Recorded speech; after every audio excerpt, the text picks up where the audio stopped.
The first item was that there was supposed to be proposed improvements to McConnell Road and East Bishop Road, which would include widening, paving, grading, and restriping. And there was an exhibit plan that was presented by the developer on that. So prior to issuance in building permits in phase 1, those improvements would have to occur. The second suggested condition was that before building permits are issued in phase 3, the plan is laid out actually in 3 phases according to the phasing plan.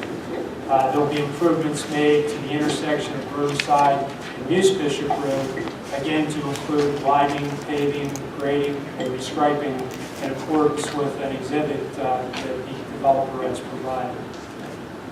If there's been some discussion that if on the third condition that if PennDOT would not issue that permit, that the cost of those improvements would be paid to the township in the way of dollars for a future improvement on a per lot basis. The connection to Burnside Road would not be permitted, but a right-of-way would be established for the township at its discretion to complete it sometime in the future. The next condition was that prior to the issuance of building permits in phase 3, the 50th building permit, prior to the issuance of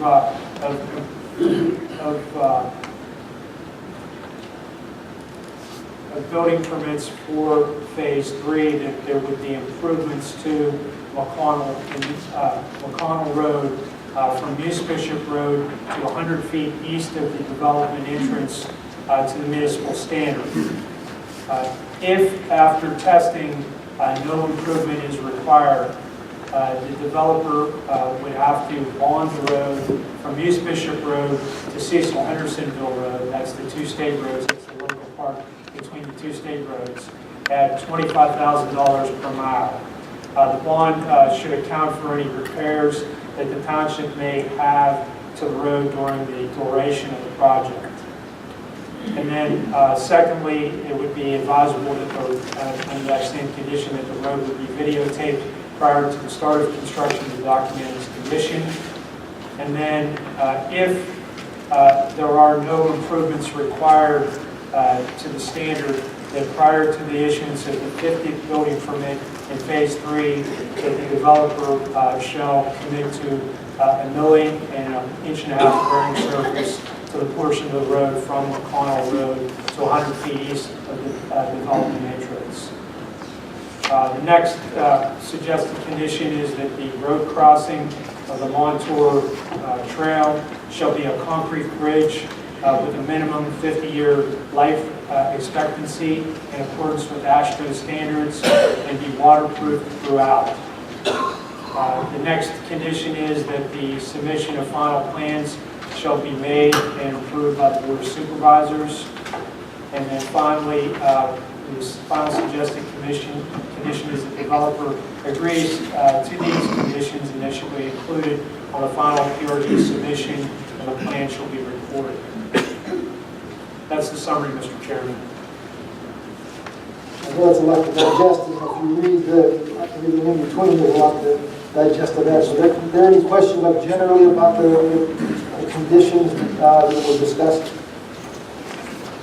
I might mention that there's that if on that on McConnell Road reconstruction, the developer did do some poor reportings on their road, and it seems to be pretty substantial according to their reports and our township engineer. I guess through the years there's been a lot of asphalt put on there, so it's probably a better based road than most of our other country roads. So Dan tried to cover that to not to make the developer waste money if the road case is there, but if it turns out not to be the case, then the township covered what we know. We stop at the bill to fix it.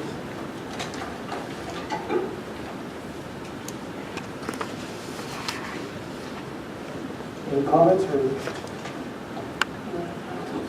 I think I know somebody's from Ryan is here. I know we put a lot of time into this. You've got to hear those generally.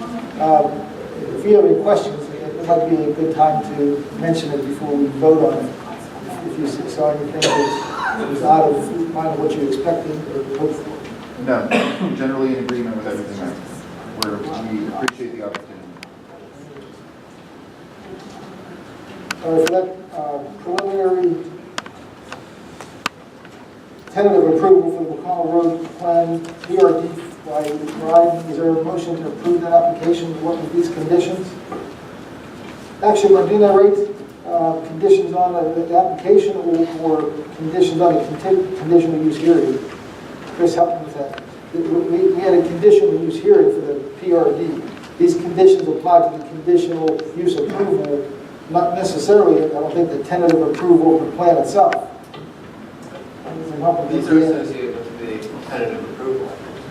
Well, they're associated with it, but they're also associated with the conditional use hearing. I drafted. Yeah, based on our the meetings we had. But Chris, my question is,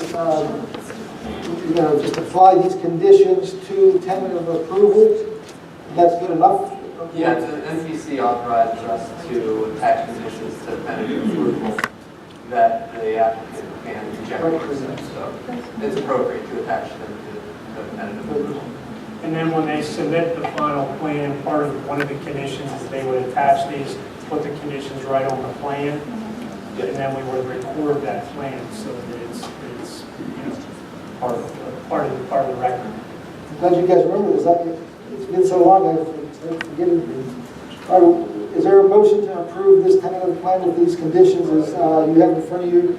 And I think we're going to label these as Exhibit A or some kind of attachment. Chris, I'd like it to be attached as part of it. I think Dan's approval, the conditions. Yeah, they're attached. We need to issue a written decision that incorporates these and explains the rationale behind them. So what do we call this? This is marked as Exhibit A. One more ask. So I'll say, I make the motion that we approve McConnell Road Planned Residential Development made by MBR to include Exhibit A. Yes, issue a written decision incorporating the conditions set forth in Exhibit A. I make the motion with you. Is there a second to that motion?